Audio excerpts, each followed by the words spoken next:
Because there's a very important story that has come out of Karnataka today. And I'm going to begin with a question. Should a government run by a party that swears by the principles of secularism be in the business of handing out religious sops? The answer obviously is no, viewers. Not if you swear by the principle that there should be no commerce between religion and state. That is, if you go by the letter of the Constitution of India. Now I use the word business, quote business, unquote business, because we have seen that governments across the country, and this cuts across, viewers, pretty much all parties, are in the business of religion to garner support.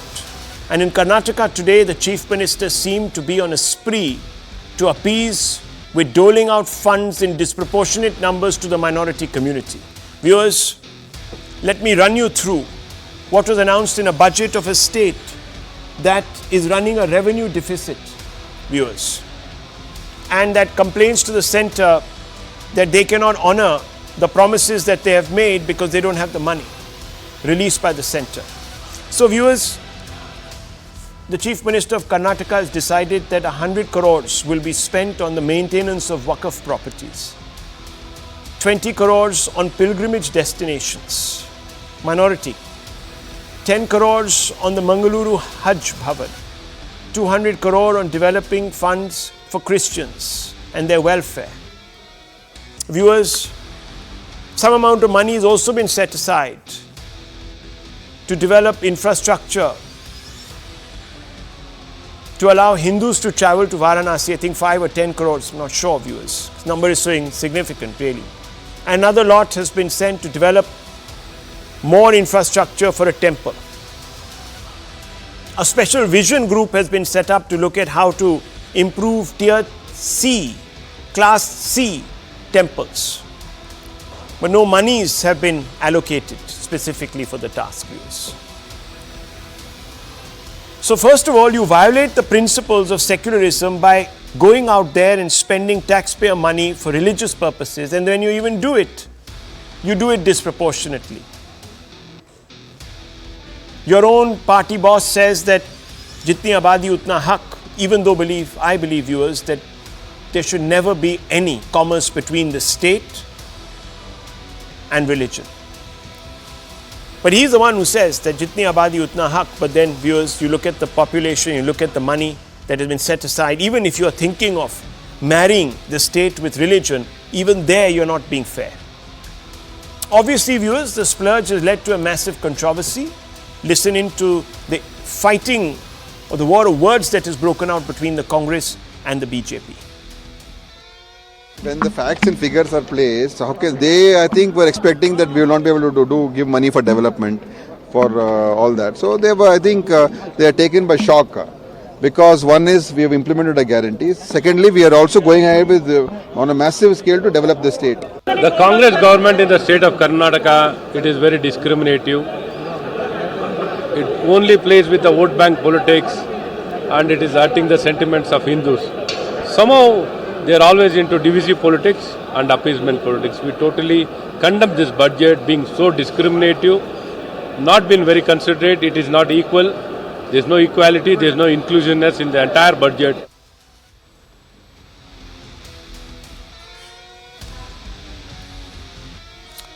Viewers, it's very simple. If you were to read the letter of the Constitution and apply it, the state would not even be bothered about upkeep of Waqf boards or giving money to people to carry out Hajj or live in Hajj Bhavans and this, that, the other. They just wouldn't do it. But that it is being done itself tells you the hypocrisy of these so-called leftist parties that swear by the principles of secularism. The grouse is not just that, viewers. It's that a lot of the monies that will be used to fund this so-called religious welfareism will be drawn from vast resources raised from Hindu temples that are under state control. So viewers, monies that are coming into Hindu temples from donors, devotees, will perhaps be used.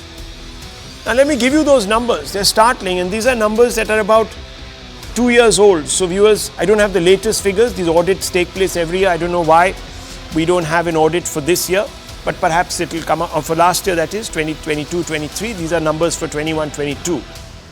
What does it tell you, viewers? That 445 crores, viewers, were drawn from Hindu temples. The state receives it to use it for religious improvement. And what has been allocated on the right hand side, viewers, monies for minorities is 330 crores. Do the math. Dakshin Kannada, the class A and class B temples themselves contributed 155 crores. In Udupi, 75 crores. Tumkuru, 37 crores. Bengaluru, urban, 16 crores. Uttara Kannada, 9 crores. Total of 445 crores was drawn. Can you imagine, viewers, in a secular country, temples of one denomination are controlled and run by the state. And this cuts across all states, viewers. This is how we have interpreted constitutional secularism. It's disgusting, viewers. It's absolutely disgusting. Now, viewers, let me tell you. When the BJP, what is really the unkindest cut is when the BJP, rather belatedly, viewers, in my opinion, said that they were now going to come out of the business of running temples, that they will be scrapping the AHR and CE Act. It's the Congress that objected. No, keep taxing the Hindu temples. Let's take their money. It's such a rich amount of money. We can do so much with it, especially if we're a broke state. So, viewers, former Chief Minister Bomai vowed to end the bureaucratic control of temple funds. DK Shivkumar says the state temples belong to the people. But really, viewers, you are running them, so they belong really to you. BJP promised a free hand to temples similar to mosques and churches. DK Shivkumar called it a plot to transfer wealth to the Sangh Parivar. So it's okay that Waqf boards and other monuments and other places of worship run by other minorities are managed by them, but not temples. They must be managed by the state. Look at the inequity that is built into this, viewers, and let's ask some basic questions. Dr. Narendra Rangappa, spokesperson of the Karnataka BJP, is here with us. Kamru Chaudhary, political analyst, and Dr. Anand Ranganathan is also here with us. Dr. Ranganathan, let me begin with you first. How do you see this? I'm not loading this question. I'm only asking you to tell me, how do you see this? What do you make of this? First of all, Rahul, thank you so much for taking this matter that no other channel has, and that itself tells you the importance that people put on discrimination against Hindus. I have 2 points to make very briefly. Number one, as you correctly put it, Hindus are being looted by the state to pay for non-Hindus. And the irony of this country is that India has been branded a Hindu Rashtra. I want to ask, what sort of a Hindu Rashtra is this, where the people who want to eradicate Sanatan Dharma are controlling the temples of Sanatan Dharma? The communist state of Kerala manages 3,058 temples. The communists, for whom religion is supposedly the opium of the masses, are controlling Hindu temples and their boards. Why? Karnataka controls more than 30,000 temples. What business is it of the state, I ask, to levy an administrative charge from anywhere between 5% to 21% on Hindu temples in the name of audit? What business is it of the state to control tens of thousands of acres of temple land and then set rent for it? The loss to Hindu temples on account of this alone is estimated over decades to be in lakhs of crores, according to the activist and litigant T.R. Ramesh. The Tamil Nadu government, that controls 36,425 temples and that should be earning a minimum of 6,000 crores per annum from the temple land it controls, earns a mere 58 crores, not even 1%.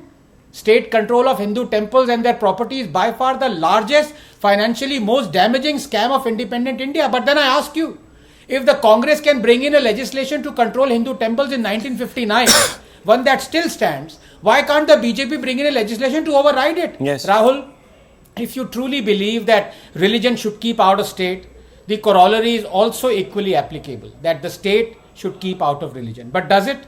A Hindu temple, its income, its educational institutions are controlled by and interfered in by the government. But those of a mosque, a church and a Gurdwara are not. Why? Only in India can you step aside and watch as the state appoints non-Hindus on boards that control Hindu temples. Only here will we remain silent as temple idols are stolen, temple property auctioned, a whole temple-driven ecosystem and way of life dismantled. Assault on Hindu temples has turned into an assault on Hinduism itself. Is this secularism? As Vikram Sampath said, The day is not far when Hindus will be led quietly like lambs to their slaughter. 2. Let me now come to Waqf. Rahul, as you know, Waqf is the third largest landowner in India. Some say it is the second largest after the railways. The land holding is also shockingly pre-independence. 77% of Delhi is on Waqf land, including the Delhi High Court. Please check. Maybe your studio might also be on Waqf land. Waqf essentially means that any donated property belongs to Allah in perpetuity. Basically, Waqf Act decides any property adjudged by Muslim law as pious, religious or charitable becomes Waqf. The boards are headed and constituted by Muslims. Section 28 of the Act gives it power to order even a collector. Article 40 gives it power to decide if your land is Waqf. Section 54 gives it power to declare you an encroacher. Waqf tribunal decision can only be overturned by a long and financially draining legal process. Rahul, just 30 seconds. What's going on here? Muslims claimed in court, as you know, that Gyan Vyapi built atop a Hindu temple is on Waqf land. Recently, they adjudged a 1500-year-old Hindu temple in Tamil Nadu to be on Islamic land. I ask you, how is it possible when Islam is only 1300 years old? But then again, the question remains, if both these acts, endowment and Waqf, were brought in by the Congress, what is stopping the BJP government from overturning them? Well, let me also tell you, viewers, we're not going to hold any punches back tonight. Even the BJP in some of its states does give out bursaries to Hindus, etc. All this should be stopped, viewers. It should be stopped. But you see, the BJP is accused of being a communal party. So you could say, okay, they are doing what comes naturally to them. I'm just saying, viewers, theoretically.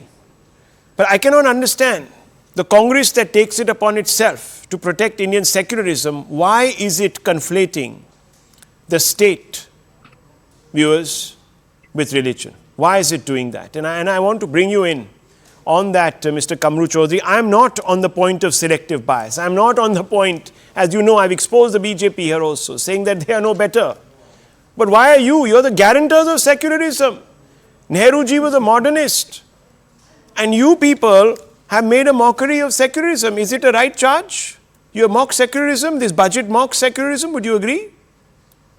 Rahul, I don't know why I feel like this, that your entire speech tonight or your introduction or Anand's statement out here is very much ridiculous sounding to me and narrow-minded in its content. Right. Why I say this, just 2 days ago, Himanta Biswa Sharma's budget was also declared by Ajanta Niyogi, and where she declared 240 crore of the state budget for development of temples in Assam. She has allocated 25 crores of the state exchequer money for 25,000 pilgrims to be sponsored to Ram Mandir, to visit Ram Mandir.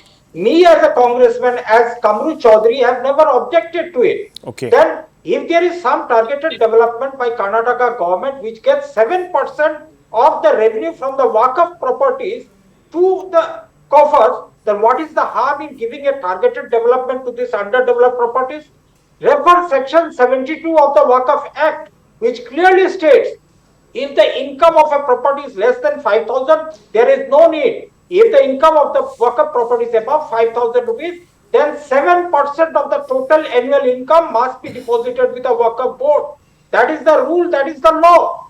Muslims of India, including me, we advocated for the Hajj subsidy to be taken off. This has gone because in Islam, Hajj cannot be undertaken on borrowed money, cannot but sir, be undertaken on here in this, that's why I'm asking you, here in this budget. Okay. No, Anand, Rahul, yeah. Let me finish, please. Yeah. Hajj cannot be undertaken on subsidies money, on anybody's gifted money. That is there in Islam, because if I give zakat, if I go to Hajj, it has to be my own money. No, I understand but that, the Waqf properties. But then why did the Congress for so many years set up special Hajj terminals and subsidize all these things? So, today in hindsight, everything looks 2020. One second, just one second. Viewers, I began by saying, now one second, let me bring in the BJP. I began by saying, viewers, that every party, every state government is in this game, the business of religion. I've said it. I've not hidden anything from anybody. One second. But there are certain people who claim to be the guardians of secularism, therefore the onus on them is greater. But they are the ones who are also militating against their own words. Now, Karnataka BJP spokesperson is here with me. And Narendra Hangappaji, I want to ask you a simple question. If you so believe that the state has no role in religion, why didn't you, in your 5 years in power, scrap the control of temples under your watch? Simple question, sir. Mr. Bomoy, on his exit, wanted to do it, not before that. Why? See, time and again, the Congress has... No, sir, answer me the question that I asked you. Why didn't you do it? Forget the Congress. The Congress, at this moment, has done what it has done. It has been exposed. I'm asking you, why didn't you relinquish state control of temples? Straight question. Sir, we had bought that bill of this Muzrai. Sir, how many years were you there? 5 years? Why didn't you do it in those 5 years? We had bought that bill, sir. We had bought No. Why didn't you pass that bill? You had the numbers. You had the numbers. And it was pending in the council, so we couldn't... Viewers, see, it's not the first time that the BJP formed a state government in Karnataka. This was their third government. This was their third government. None of those terms did they move that bill. I'm sorry, sir. I'm sorry. Tonight there is there is nobody holier than thou. I have to end this. There's no one holier than thou, viewers. As they say, is hammam mein everyone is without clothes, unfortunately. But the point is, viewers, when are we going to draw that line? The time has come. Let's seize the moment. I'll take a short break.